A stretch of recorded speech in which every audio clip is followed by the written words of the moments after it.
Louvado seja Deus. Sabe, muitas histórias na Bíblia são histórias incríveis, de bênção, de recompensas imediatas.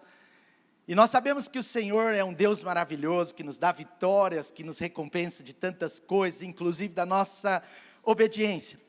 Mas em Juízes 20, eu quero começar essa palavra, eu quero ir direto ao ponto. Em Juízes capítulo 20, Juízes 20, tem uma história um tanto quanto interessante. Juízes 19, 20, eu vou resumir para você, depois a gente pode ler uma parte dela, mas Juízes capítulo 20 conta a história de um homem levita. É uma história horrível, dava um filme de terror. Um levita, ele vai para uma cidade da tribo de Benjamim, Gibeá, e quando ele chega nessa cidade, ele estava lá com a sua concubina, e ele chega na sua cidade, e quando ele entra na casa do seu hospedeiro, a casa é cercada de homens perversos, e esses homens perversos estão dizendo: saiam da casa, nós vamos entrar, porque nós queremos abusar dessa mulher. E então começa, vamos dizer assim, eu estou tentando trazer a história de forma bem informal para você, mas está em Juízes 19 e 20, e então, esses homens pervertidos, depois de cercarem aquela casa, eles pedem para aquele homem sair, e aquele homem parece que não sai, ele está certamente desesperado, e agora aquela mulher é tomada por aqueles homens, ela, muito triste a história, mas ela é violentada a noite inteira, depois ela é morta, e de manhã aquele homem sai à rua, e ele vê o corpo daquela mulher, agora ali, aquela mulher que óbvio estava morta, jogado, o seu corpo estava jogado, e aquele homem indignado, cheio de indignação, ele corta essa mulher em 12 pedaços, o corpo dessa mulher, ele corta o corpo dessa mulher em 12 pedaços, e ele distribui para cada uma das tribos um pedaço daquele corpo, contando às tribos a história que aconteceu dentro de Israel. A história abominável, nojenta, terrível. A história que parece um filme de terror, mas está na palavra de Deus em Juízes 19, 20. Mas ele pega o corpo dela, corta em 12 pedaços e manda uma para cada tribo de Israel. E há uma reação do povo de Israel. 400 mil soldados se levantam irados, 400 mil de Israel vão até aquele homem, ouvem aquela história, não acreditam no que aconteceu, mas haviam testemunhas, aquele fato tinha acontecido, e agora aqueles 400 mil, eles resolvem pedir àqueles benjamitas daquela região que se arrependessem, que se entregassem, mas a Bíblia diz que os próprios benjamitas endurecem o coração, aquele povo de Gibeá, e agora eles querem guerrear contra os 400 mil, eram 22 mil homens ali, defendendo uma causa absurda, defendendo uma causa de homens perversos, uma situação muito triste, mas esse ainda não é o ponto, eu estou só contando a história para você, eu vou chegar em um ponto, e esses 22 mil homens, eles estão se levantando agora contra 400 mil homens de Israel. Esse é o contexto. E agora em Juízes 20, versículo 18, a história continua e diz assim: os israelitas subiram a Betel, consultaram a Deus. 20, 18. Quem de nós irá lutar primeiro contra os benjamitas? Perguntaram. E o Senhor respondeu, diga comigo, e o Senhor respondeu. Quem que falou? O Senhor. Judá irá primeiro. Na manhã seguinte, os israelitas se levantaram, armaram acampamento perto de Gibeá, eles estavam indignados, irados, uma ira santa, com aquilo que tinha acontecido ali. Os homens de Israel saíram para lutar contra os benjamitas e tomaram posição de combate contra eles em Gibeá.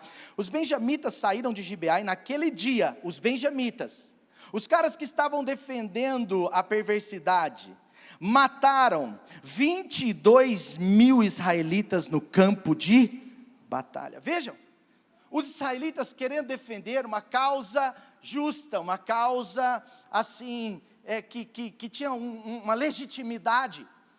E agora o Senhor diz, vão, e eles obedecem a Deus. E agora quando eles obedecem a Deus, eles são derrotados, e 22 mil deles são mortos. Mas olha o que acontece, eles não desistiram. Mas os homens de Israel procuraram animar-se uns aos outros. E novamente ocuparam as mesmas posições do primeiro dia. Os israelitas subiram. Eles choraram perante o Senhor até a tarde. Senhor, 22.000 de nós morreram. E agora, Senhor, nós devemos ou não atacar de novo os nossos irmãos benjamitas? Pai, parece que algo está errado. O Senhor falou, ataca. Nós obedecemos e fomos derrotados. E o Senhor respondeu, vocês devem? Está comigo aí? Está acompanhando aí? Ou está assustado com a história ainda? Vocês devem? Então os israelitas avançaram contra os benjamitas no segundo dia. Dessa vez, quando os benjamitas saíram de Gibeá para enfrentá-los, derrubaram outros 18.000 israelitas. Eles perdem de novo, obedecendo a Deus. Todos eles armados de espada. Então os israelitas subiram a Betel, ali se assentaram, chorando novamente perante o Senhor. Naquele dia eles jejuaram até a tarde, apresentaram sacrifícios, ofertas de comunhão ao Senhor, e os israelitas então consultam ao Senhor, e a arca da aliança estava ali. Finéias, filho de Eleazar, filho de Arão, ministrava na arca da aliança, e eles perguntaram diante da presença de Deus, e aí sairemos de novo ou não, para lutar contra os nossos irmãos benjamitas?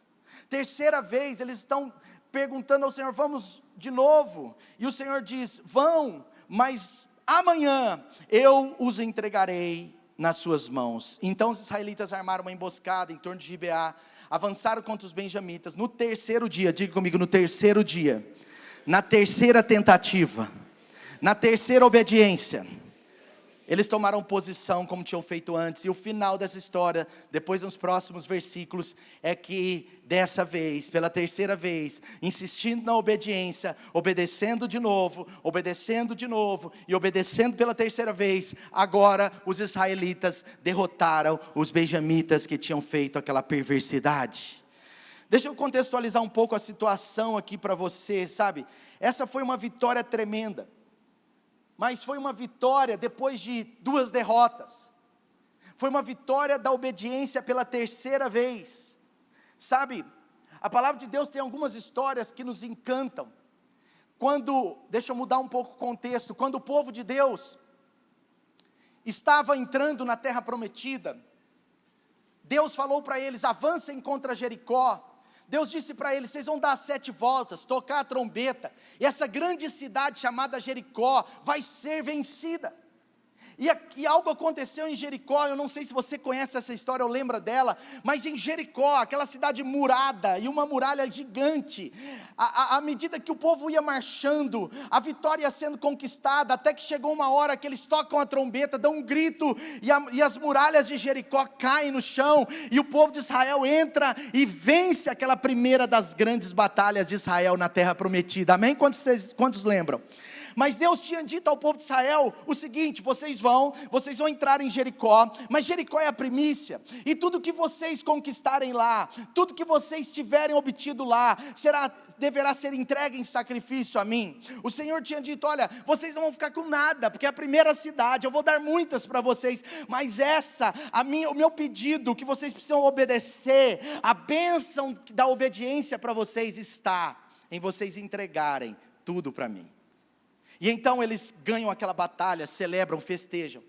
E a próxima batalha era numa cidade chamada Ai. Uma cidade pequena, aliás, bem menor do que Jericó. Não era muralhada ou murada igual Jericó. Uma cidade pequenininha. E agora Israel vai, depois de ter vencido a grande Jericó, Israel vai para aquela cidade pequenininha e perde a batalha. Eles são derrotados na primeira vez. Depois eles são derrotados na segunda vez, e agora o povo de Israel para, e pergunta para Deus, Senhor, o que está acontecendo? Senhor, o que aconteceu? Nós vencemos uma batalha grande em Jericó, e estamos perdendo uma batalha pequena. Sabe, queridos, mas veja, o que tinha acontecido nessa história, é que lá em Jericó, eles não tinham obedecido completamente ao Senhor. Lá em Jericó, alguns, eu vou chamar de alguns, mas era uma família do povo de Deus, tinha ficado com alguns bens. Eles tinham descumprido o que Deus pediu para que eles obedecessem. Sabe, eu quero tentar trazer para o seu coração uma palavra intitulada a bênção da obediência, ou a grande bênção da obediência. Veja, agora eles estão, depois de um resultado maravilhoso, eles estão num resultado difícil, mas com o desafio de obedecer. E eles precisam obedecer na cidade de Ai. Eu estou em outra história, depois eu vou juntar as duas. Preste bem atenção, porque essa palavra eu vou usar algumas histórias que vai trazer a base para o que eu quero trazer para o seu coração nessa manhã, amém? Mas em Ai, eles tiveram que obedecer a Deus. Eles tiveram que obedecer a Deus mesmo com as perdas, porque lá em Jericó, eles não tinham obedecido a Deus, e agora Deus estava querendo a sua obediência. Deus não queria fazer perdê-los guerra. Deus não quer que nós, que eu e você, Deus não quer fazer com que nós, assim, tenhamos derrotas na nossa vida. Não é comum, Deus não quer, pelo contrário, a obediência tem recompensas. Mas veja, voltando àquela história inicial, Israel está indo contra os filhos de Benjamim 2 vezes, obedecendo a Deus. A primeira batalha, uma guerra legítima, eles estavam indo contra os perversos, e eles estão dizendo, nós vamos avançar, e aí Deus, podemos guerrear? Deus diz, pode guerrear, mas eles perdem 30.000 homens. Depois, podemos guerrear? Pode guerrear, e eles perdem lá 18.000 homens, se não me engano, mas eles estão perdendo a batalha, apesar da obediência. E sabe o que me impressiona nessa história?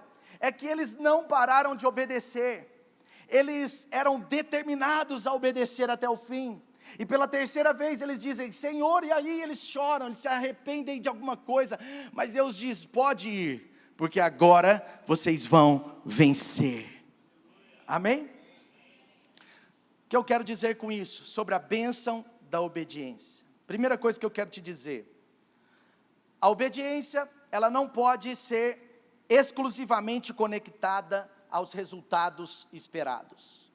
Nós precisamos aprender a obedecer a Deus, independentemente da nossa motivação com as suas recompensas. O que eu quero dizer com isso?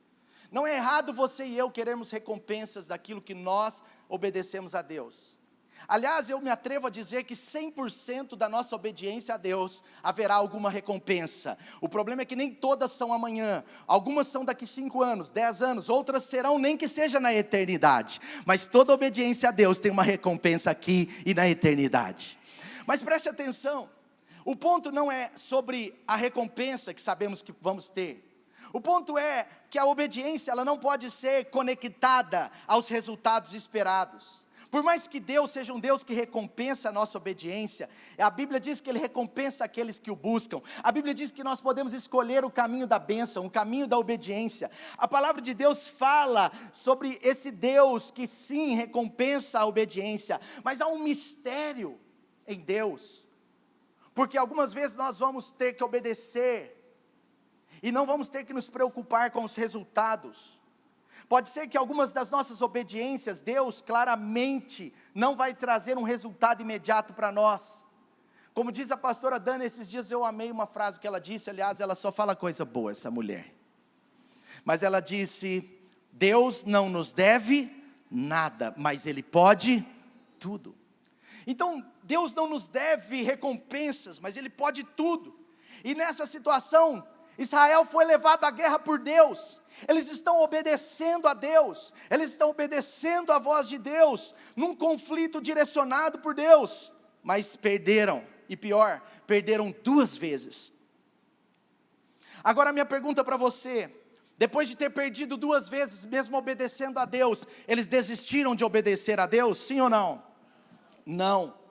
Talvez algumas batalhas da nossa vida, nós não alcançamos a vitória, porque em algum momento, em alguma etapa delas, mesmo obedecendo a Deus, nós a perdemos e achamos que por isso não temos que continuar obedecendo. A sua obediência, ela precisa ser incondicional às vitórias, ainda que certamente hoje, amanhã, ou nem que seja depois de amanhã, no 3º dia, a sua obediência a Deus, insistentemente, a sua não desistência a obedecer a Deus, trará vitória sobre a sua vida.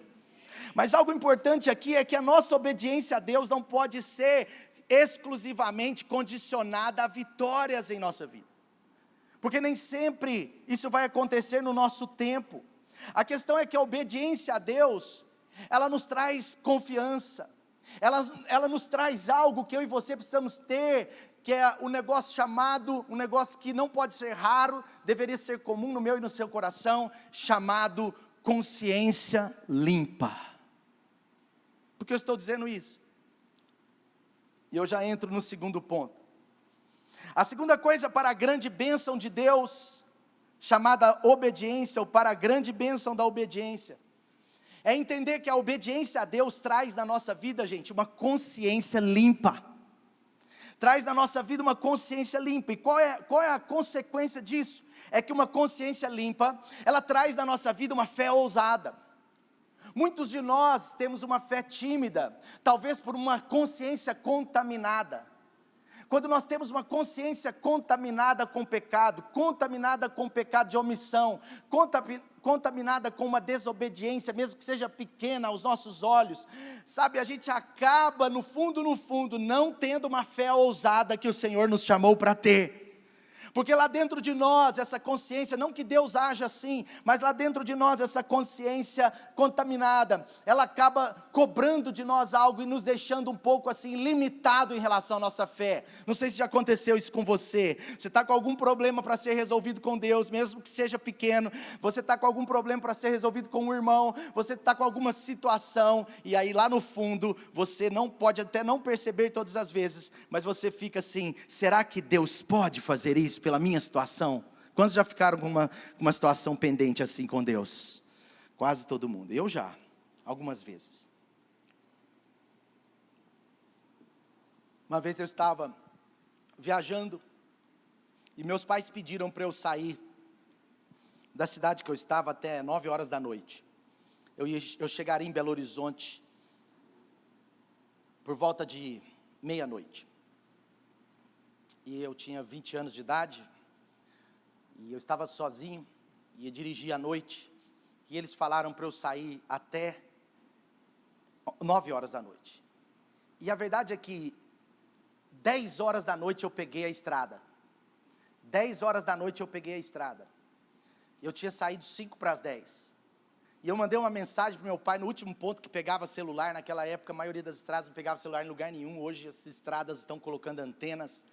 Mas eu mandei uma mensagem para o meu pai, um SMS, assim: pai e mãe, fiquem em paz, está tudo bem. Vou sair, vou chegar um pouco mais tarde, talvez porque vou devagar. Mas pode ficar tranquilo, já estou na estrada há um bom tempo. Porque eu não queria que eles se preocupassem. Mas eu menti. E essa mentira ficou atacando a minha cabeça de tal forma que em todas as curvas que vinha um caminhão, eu passava 70 por hora, porque eu achava que ele ia bater em mim de frente, que eu ia morrer. Já aconteceu isso com você? Você está sob uma mentira ou sob um pecado, e você sempre está olhando assim, com aquela desconfiança, sim ou não? E aí eu corri pra caramba, porque eu tinha que dar um jeito de minimizar o atraso. E eu corri muito, e quanto mais eu corria, mais medo de morrer eu tinha. E quanto mais eu corria, eu ficava assim, se eu correr vai bater o carro, vai capotar o carro, Deus vai vir, vai no meu carro, porque eu estou em pecado, eu estou pecando contra os meus pais. E já aconteceu isso na minha vida em outras circunstâncias, e aí eu me lembro como que a imaturidade era tanta, que aí eu ficava entre a cruz e a espada em crise. Aí eu cheguei em casa, 00:40, ganhei 20 minutos, mesmo com medo da morte. E aí cheguei em casa, 00:40, e o meu pai falou assim: filho, que horas você saiu? Aí eu falei: quase 10, pai. Aí ele: parabéns, meu filho, porque eu liguei para as pessoas lá e elas falaram mesmo que você saiu por volta de 10. Pelo menos mentir você não mentiu. Mas eu quero te dar uma boa notícia, que semana que vem você não vai poder sair com seu carro à noite, porque você me desobedeceu. Eu falei: ai, está vendo? A obediência, primeiro a mentira, mas depois a obediência, a verdade, trazendo certas consequências. Mas sabe, a obediência, ela traz essa consciência limpa, e isso gera fé.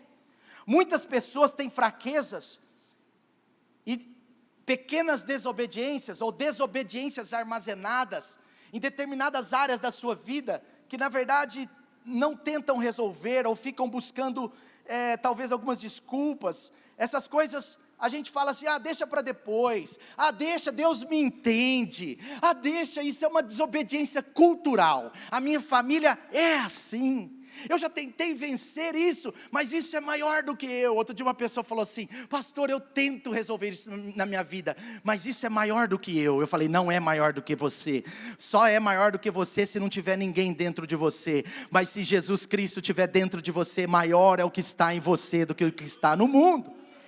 E a pessoa ficou assim, porque na verdade, nós tendemos a achar que vamos ser assim, reféns dessa situação. Pode ser orgulho, pode ser infidelidade a Deus, pode ser imoralidade, pode ser maledicência, pode ser fornicação, mentiras, pode ser vícios de álcool, de jogos, de cigarro, de fumos, de maconha, do que seja, pode ser inveja, pode ser passividade.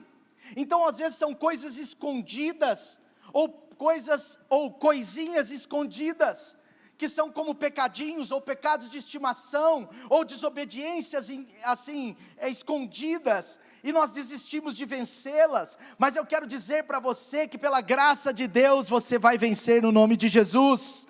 Sabe, então além do fato de que Deus está vendo, porque a palavra de Deus diz em Hebreus 4, versículo 13, que nada está oculto aos olhos de Deus.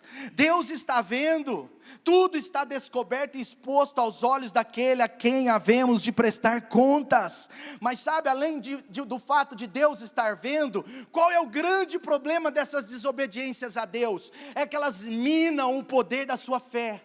Elas são como uma criptonita na sua fé. Elas minam a sua fé ousada. Elas mexem com a sua consciência. E a verdade é que eu não estou falando da sua salvação, mas quando um salvo tem a sua consciência contaminada, ele vive como um salvo escondido. Ele vive com uma fé limitada.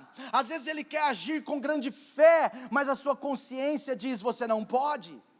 E é claro que isso não tem a ver com Deus, mas por exemplo, nós não pedimos certas coisas a Deus porque achamos que não somos merecedores. Queridos, a grande bênção da obediência traz em nós uma consciência limpa, que traz poder na nossa fé. Sabe, nós não falamos de Jesus porque achamos que não temos autoridade. Nós não nos envolvemos muito numa responsabilidade cristã, ministerial, porque a gente acha que não vai ter a unção necessária para aquilo, porque nós começamos a contaminar nossa consciência. Nós às vezes não oramos por causa disso, ou às vezes oramos sem confiança, sem fé. Como diz em Hebreus, a palavra do Senhor diz, aproximemo-nos do Senhor, aproximemo-nos diante dEle com toda a confiança. Mas nós perdemos a confiança quando a nossa consciência está contaminada. Ai meu Deus, pastor, ore para mim, pastor, peça a Deus por mim, peça a Deus para que eu tenha mais fé nesse assunto, pastor, peça a Deus para que eu tenha mais ousadia nesse assunto, pastor, pede a Deus para que a minha fé seja ousada nesse assunto. Mas preste atenção, a ousadia na fé cresce numa atmosfera de consciência limpa. Eu vou repetir, a ousadia na fé cresce numa atmosfera de consciência limpa. Portanto, obedecer a Deus traz uma consciência limpa, que é poderosa demais para a sua vida. Amém? Então nós precisamos aprender a proteger a nossa mente, proteger o nosso coração. Existem circunstâncias que a obediência tem um custo alto, e nós precisamos estar dispostos a pagar, por amor a Deus. Por exemplo, às vezes a sua verdade pode custar alto, mas você precisa falar a verdade. Eu me lembro quando eu comecei a trabalhar num banco, eu tinha 18 anos, e eu cheguei naquele banco. A gente, quando é mais novo, eu era filho de pastor cristão, a gente acha que o mundo é como a sua casa. Quem não é filho de cristão se surpreende do outro lado, mas quem é filho de cristão num lar estruturado, bem cristão, vai ver que o mundo é o outro lado. E aí eu cheguei, terceiro dia trabalhando ali, o meu gerentão virou para mim e fala assim, preste atenção, a partir das 2 horas, todo telefonema para mim, você fala que eu não estou, você fala que estou no almoço, estou em reunião, qualquer coisa, você pega o telefone, escreve aí e pronto. Aí eu fiquei assim, ó, Fiz igual o Chaves. Sabe? Aí eu falei, meu Deus, como que eu vou mentir? Eu vou me tornar um mentiroso. E aí eu lembro que no primeiro dia eu fiquei sem graça, eu gaguejei no telefone, a pessoa ligou, eu falei, aí caiu o telefone assim, desligou, sem querer, sabe? Aí tocou de novo, eu falei, é o cara, ele vai perguntar do outro. Aí eu fui para longe do telefone e deixei a amiga minha mentir para mim. Pelo menos eu não menti. No outro dia, ele falou, ó, não esquecem, depois das 2h30 eu estou almoçando, estou em reunião, não atendo ninguém, porque eu tenho que fazer fechamento, Beleza, era o gerente administrativo da agência. Aí eu peguei e falei, fiquei chocado de novo. Aí toca o telefone, aí era um cara, diretor do banco, sei lá, superintendente do banco, querendo falar com ele, eu não aguentava mentir. Aí eu falei assim, eu acho que ele está em reunião. Aí o cara perguntou, você acha ou ele está? Aí eu falei, eu acho. Aliás, ele está. Quer dizer, eu acho.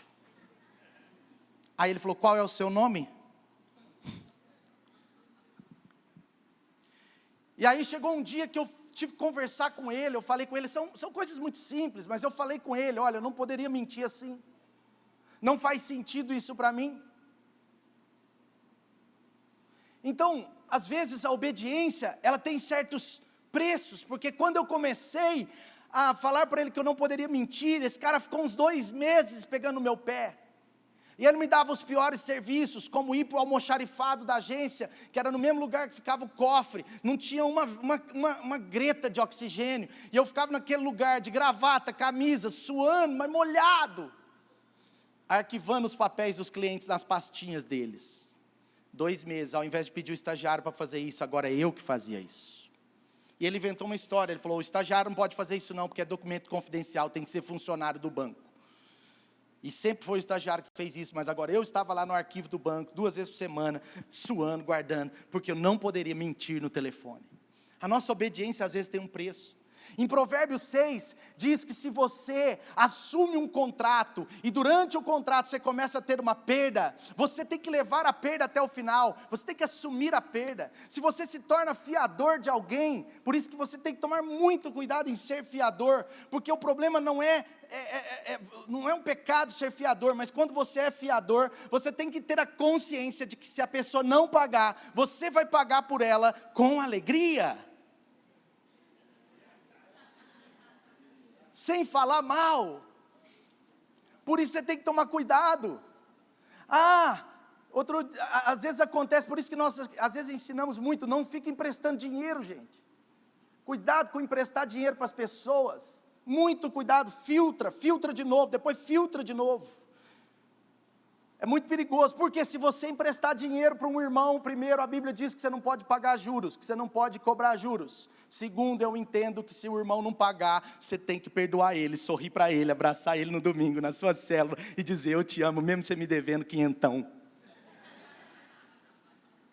É o custo da obediência, quantos estão entendendo? Quantos estão entendendo? É o custo da obediência. Às vezes obedecer a Deus vai nos custar algo. Mas a verdade que eu quero te dizer, é que nós podemos perder algo hoje, mas é certo que nós colheremos um dia, amém? Pode ser que seja daqui 10 anos, eu creio que algumas colheitas que eu e a Dani estamos tendo hoje, e eu não estou dizendo a respeito do Davi, mas outras áreas da nossa vida, algumas colheitas, o Davi também, né, Dani? Mas outras áreas da nossa vida, as colheitas que estamos experimentando hoje, são resultado de sementes de obediência, durante dias muito difíceis da nossa vida. Entende? Então você pode não colher hoje, mas você vai colher amanhã, vai colher um dia, e se não colher aqui na eternidade, você vai colher, porque não tem como, Deus, Ele sempre recompensará a nossa obediência. Mas o grande ponto, o segundo ponto que eu estou trazendo para o seu coração, é que a obediência, ela traz uma consciência limpa, e essa consciência limpa, ela abençoa você para crescer, ela abençoa você para ter uma fé ousada, ela te dá coragem diante de Deus, sabe, Deus, Ele não está pedindo os seus recursos, Deus está pedindo, por exemplo, a sua fidelidade, mesmo que sejam em dias difíceis, seja fiel ao Senhor, porque vale a pena a sermos fiéis ao Senhor, sabe? O dizimista e o ofertante fiel, por exemplo, ele pratica esse princípio de obediência, primeiramente porque ele ama a Deus, é por amor a Deus. Não é primeiro porque tem recompensas, não é primeiro porque em algum momento tem uma cultura de vida que receba, mas é por amor a Deus, é por amor à sua palavra. Então esse princípio de obediência, ele é para nossas vidas em tempos fáceis e em tempos difíceis, em meses que são mais desafiadores, ele vai apresentar ser fiel ou não ser fiel. Então às vezes é nesse momento que claramente eu estou perdendo, é que eu estou provando a minha maior obediência e a minha fidelidade a Deus, e são nesses momentos, onde a nossa obediência nos custa mais, que eu creio que há uma grande bênção de Deus nos esperando, a bênção da consciência limpa, amém ou não? Terceira coisa, a grande bênção da obediência, é uma das principais formas de demonstrar e provar o nosso amor por Deus. O nosso amor por Deus. Veja, o terceiro mandato de Deus na grande comissão, o terceiro comissionamento de Deus, é sobre obediência. A obediência não vem antes do batismo, a obediência não vem antes da conversão, por isso que nos 3 grandes propósitos da grande comissão diz: vão, preguem o evangelho a toda criatura, em todas as nações, batizando-os em nome do Pai, do Filho e do Espírito Santo, mas depois nós vamos ensinar cada um a obedecer os mandamentos do nosso Senhor, e não são os 10 mandamentos, é a palavra de Deus, amém? Está comigo aí? Portanto, veja que no processo de salvação de uma pessoa, ele não termina quando a pessoa diz sim, Senhor, não termina quando a pessoa é batizada, pelo contrário, começa aí, mas ele termina só no dia que nós vamos encontrar ao Senhor Jesus, que nós seremos perfeitos diante dele, mas antes, ele não termina nunca, porque nós somos todos os dias, cada dia, sendo mais parecidos com Jesus, obedecendo mais, obedecendo um pouco mais, obedecendo mais e mais. Então a obediência, ela tem tudo a ver com o nosso amor por Deus. Por exemplo, em João 14, diz: se você me ama mesmo, obedeça os meus mandamentos. Quem disse isso? Foi Jesus. Se me ama mesmo, obedeça os meus mandamentos. Em outras palavras, quem me ama, faz o que eu disse para fazer.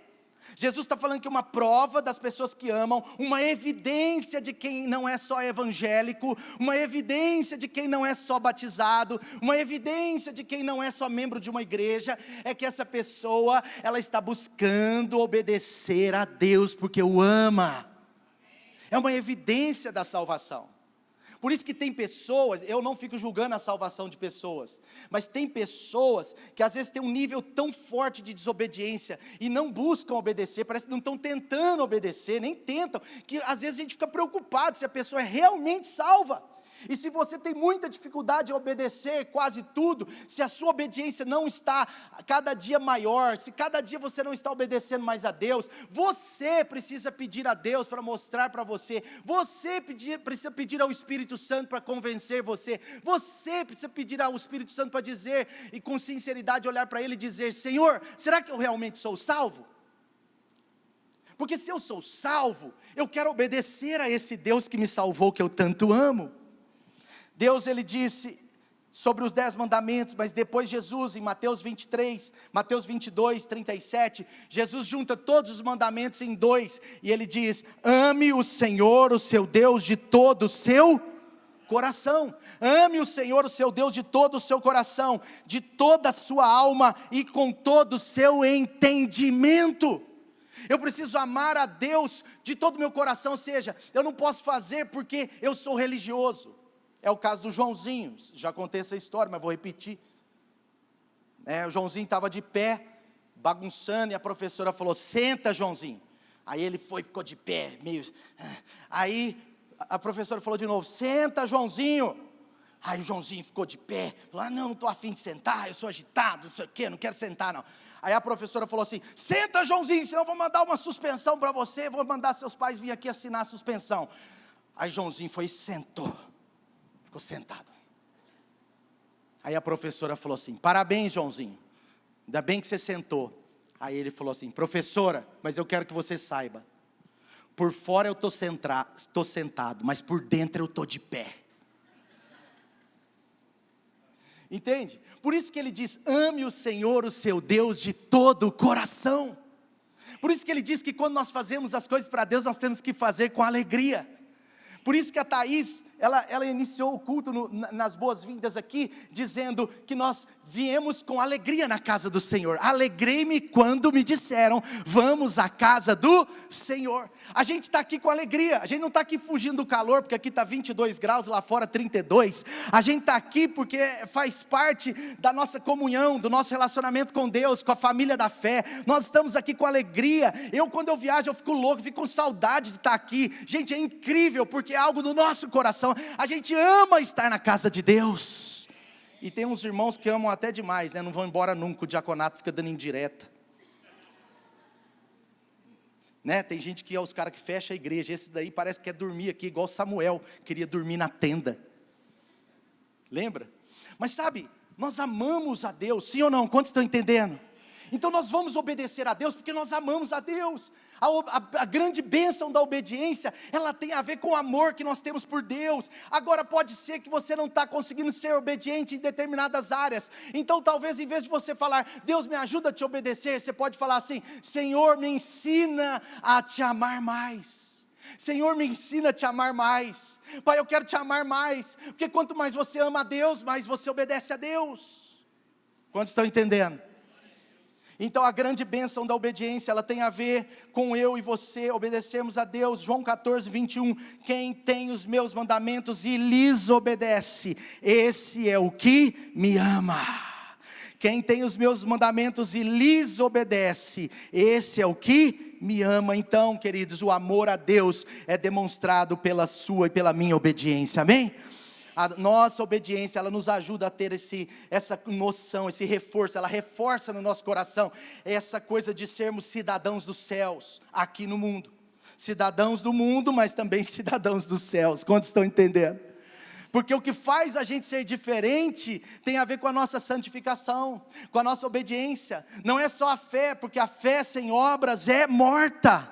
Por isso o apóstolo Tiago diz: a sua fé precisa vir acompanhada de obediência, de obras. Não que nós obedeçamos a Deus para ser salvos, mas nós somos salvos e então obedecemos a Deus. Por isso que primeiro, na grande comissão não fala: e vocês precisam ensinar a obedecer, e depois vocês precisam pregar o evangelho, e depois vocês precisam batizar. O batismo não é no dia da nossa morte, o batismo é o dia do nosso novo nascimento, amém?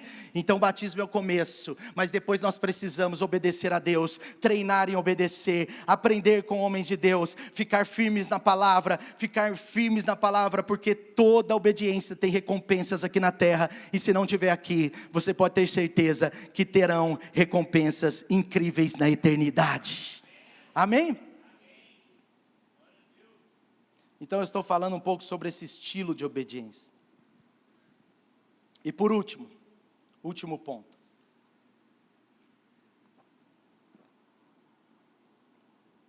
Você lembra quando Abraão estava obedecendo a Deus num momento muito difícil da sua vida? Ele esperou tantos anos por Isaac. Muitos anos. Isaac era fruto de um milagre. Cara, como que Deus deu Isaac daquela forma, num milagre? Um milagre tão grande. Um homem de 100 anos, uma mulher de mais ou menos 100. Ela era estéril. Ele era idoso. Estava tudo contrário. Mas agora nasce Isaac, um filho natural de Sara. Aquele filho da promessa cresce, desenvolve, é discipulado pelo seu pai. Sonhos e mais sonhos são ministrados no seu coração, mas agora Deus chama Abraão para uma conversa. Deve ter sido a conversa mais difícil que Abraão teve na sua vida. E Deus chama Abraão para uma conversa, e essa conversa Deus estava falando: Abraão, agora eu quero ver você me obedecer de verdade. Pois não, Deus, você sabe que eu sou obediente? Eu já dei uns vacilos aí na vida, aliás eu sou homem, mas no geral eu sou muito obediente. e eu vou te obedecer, Deus. Pode falar o que você quiser, pode falar, eu estou pronto para te obedecer. Está pronto mesmo, Abraão? Estou pronto. Você me ama? Amo demais, Senhor. Então eu quero dizer que o seu filho, Isaque, vai ser dado em sacrifício a mim. Eu fico imaginando Abraão, chocado com a notícia, mas com seu coração para obedecer. E aí Abraão agora vai oferecer Isaque, acontece aquilo tudo, você já conhece, na hora que ele sobe com Isaque lá no monte, na hora que ele vai matar Isaque ali como sacrifício, Deus vem e não deixa acontecer, e Deus fala, agora está aprovado, agora Abraão, você está aprovado e tal, e aí acontece toda aquela história, mas olha só, aí depois dessa história, olha o que acontece, lá em Gênesis 22, no versículo 16, olha o que Deus fez na vida de Abraão, só depois, Abraão obedeceu, em dias difíceis, mas olha o que aconteceu, o Senhor disse, juro por mim mesmo, que por ter feito o que fez, não me negando o seu filho, o seu único filho, esteja certo, está comigo aí, amém? Esteja certo que o abençoarei, eu farei dos seus descendentes tão numerosos como as estrelas do céu, a areia das praias do mar, sua descendência conquistará as cidades dos que lhe forem inimigos, e por meio dela, todos os povos da terra serão abençoados, aleluia, mas por que isso aconteceria? Por quê? Porque você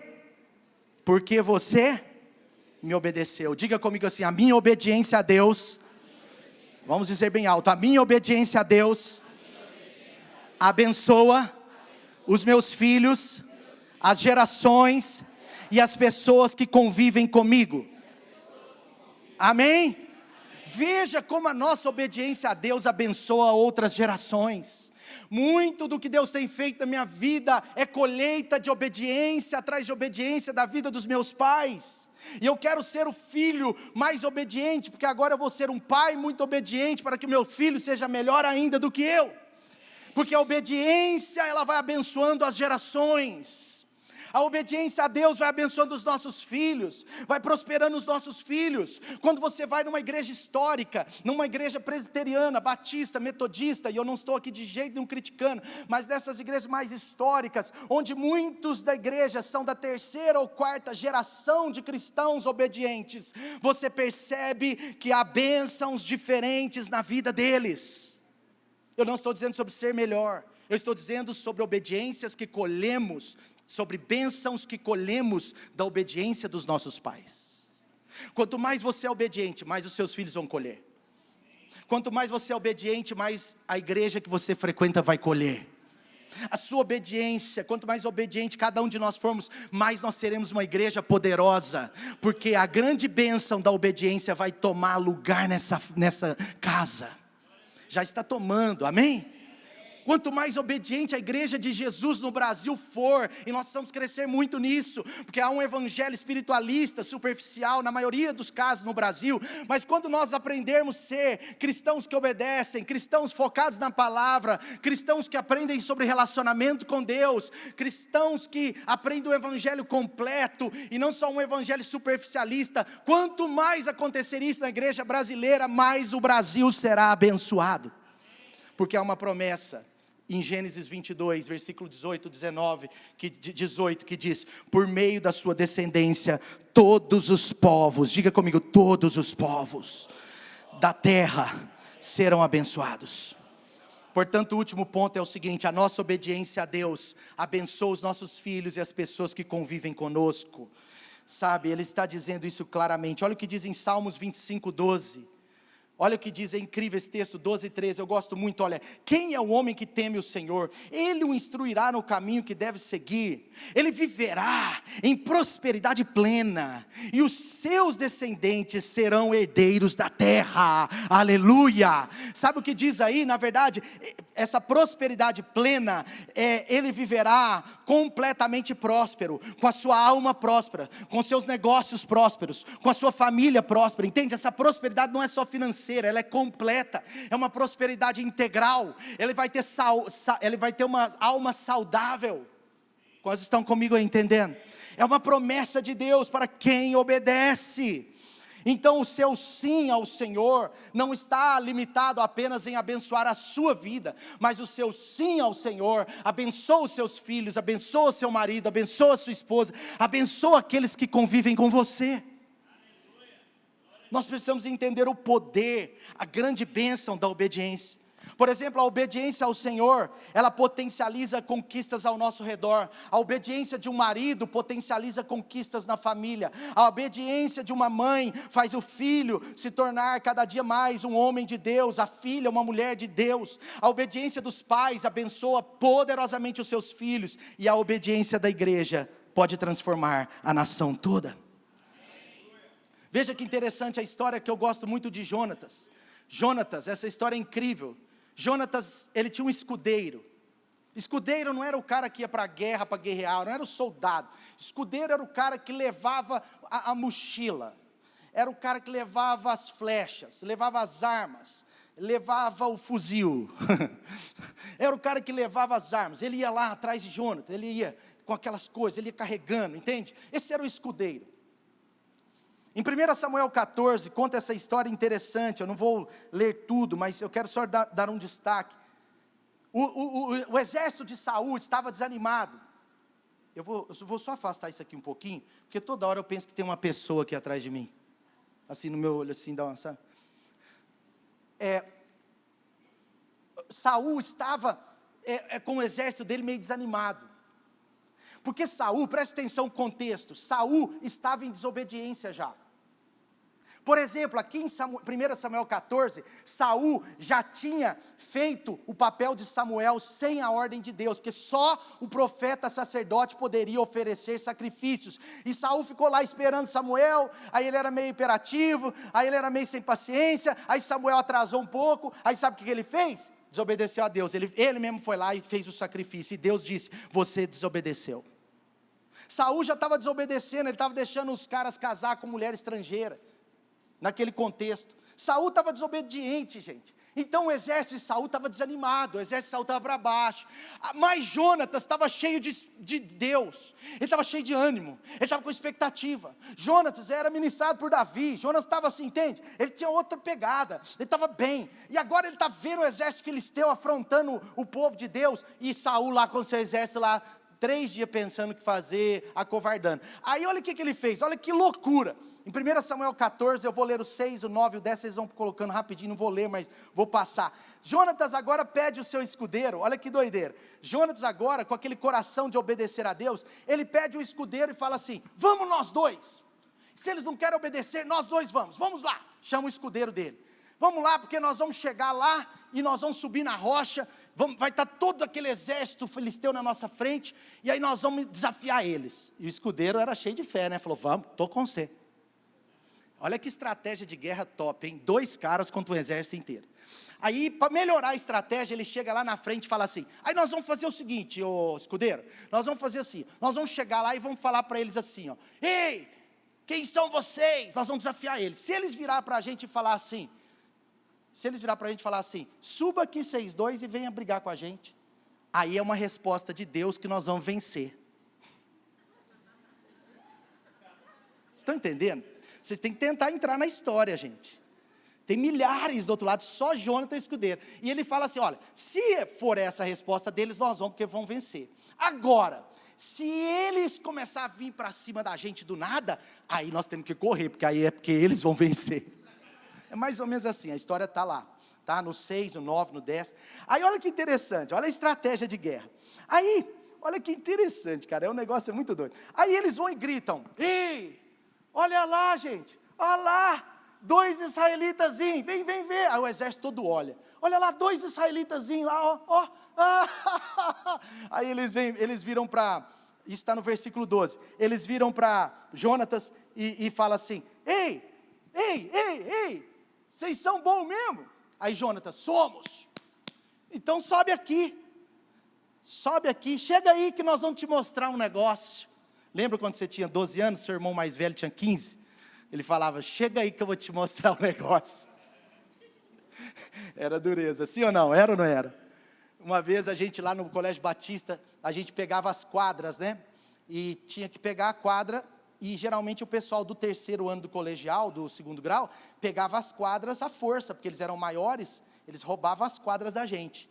Então, era direto, eles pegavam a nossa bola, isolavam a bola e falavam, vai lá pegar a bola, e quando a gente ia pegar a bola, voltava, eles estavam dentro da quadra já era, né? Então isso é um perigo. Aí eles estão lá, ei, vem aqui, nós vamos mostrar uma coisinha para vocês, e eles zombando. Aí, sabe o que aconteceu, gente? Jonatas sobe com o escudeiro dele, Jonatas vira para o escudeiro, bora? Ele, bora. Aí sobe Jonatas e o escudeiro, e a Bíblia diz no versículo 13, que Jonatas escalou, usando as mãos e os pés, e o escudeiro foi logo atrás dele. Olha que engraçado, gente. Jonatas derrubava os caras, e o escudeiro vinha atrás passando a espada e matando.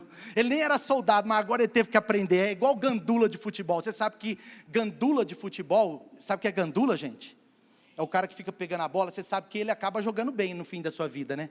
Porque ele não joga muito não, mas ele observa tanto ali que ele fica mais ou menos bom de bola. É ou não é? Um dia eu vi um menino jogando bem e falei, você joga muito? Ele, não, eu sou gandula. Lá no clube e tal. Ele aprendeu.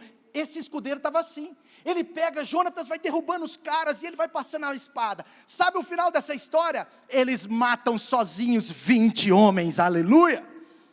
Mas sabe o que eu quero dizer com isso? Sabe qual é o ponto aqui? Agora o Israel foge, eles vão fugindo, eles vão vencendo a guerra. Sabe qual é o ponto aqui? Que a obediência de um homem pode abençoar muitas pessoas. A sua obediência pode abençoar muita gente, mais do que você imagina. Sabe, olha o que aconteceu no versículo 21, a coisa, gente, estava feia.